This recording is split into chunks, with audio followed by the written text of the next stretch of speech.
Bismillah ar-Rahman ar-Rahim. Brothers and sisters in Islam, as we enter the last 10 days, the last 10 nights of Ramadan, seeking laylatul Qadr, it is very important for the believer to observe the life of the Nabi sallallahu alayhi wasallam.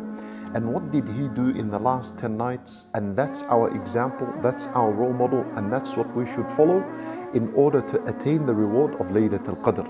Abu Sa'id al-Khudri radiyallahu anhu narrates, and this hadith is found in Sahih al-Bukhari, that when Ramadan was first obligated, Nabi sallallahu alayhi wasallam performed i'tikaf in the first 10 nights of Ramadan. So he slept in the masjid for the purpose of worship in the first 10 nights of Ramadan. Then Jibreel came to him and said to him, "Inna alladhi tatlubuhu amamak." He said to him, what you're seeking, which is laylatul Qadr, it's still ahead of you. So then the Nabi sallallahu alayhi wasallam performed i'tikaf, which is seclusion and sleeping in the masjid, for the second 10 nights of Ramadan. Then Jibreel came to him and said to him, "Inna alladhi tatlubuhu amamak." He said to him, Laylatul Qadr, that which you are seeking, it's still ahead of you. Then the Nabi sallallahu alayhi wasallam addressed the Sahaba on the 20th night and the 20th day of Ramadan.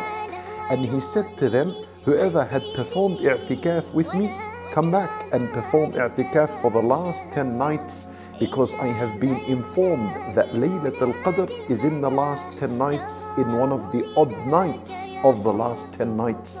And then he performed i'tikaf in the last 10 nights.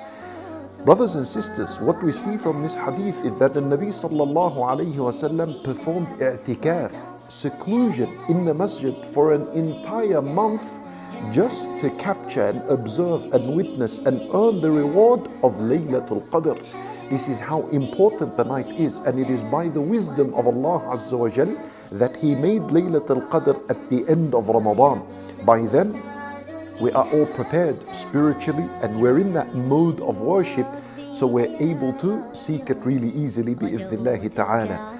Then Aisha radiyallahu anha, she described the state of the Messenger sallallahu alayhi wasallam during the last 10 nights of Ramadan.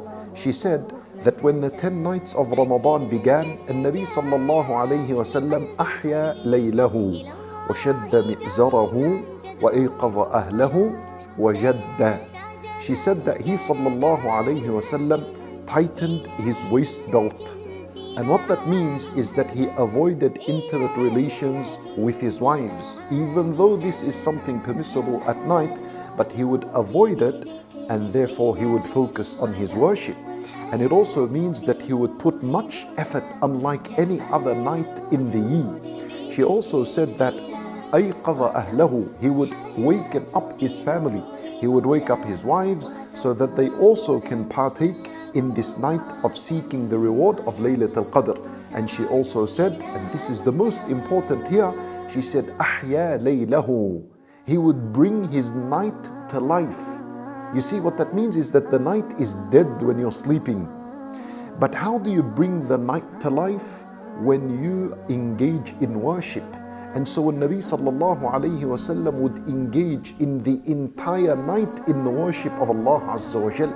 And the best of that is to be standing in as-salat and reading long qira'ah and long ruku' and long sujood. This is how he sallallahu alayhi wasallam would spend every night of the last 10 nights.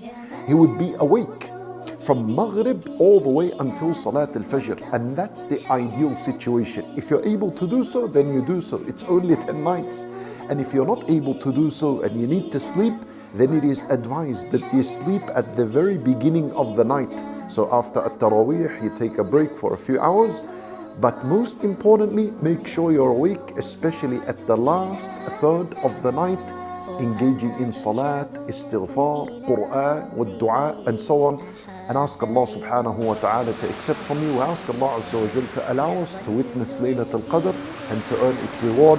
إنه ولي ذلك والقادر عليه وصلى الله وسلم وبارك على نبينا محمد وعلى آله وصحبه أجمعين.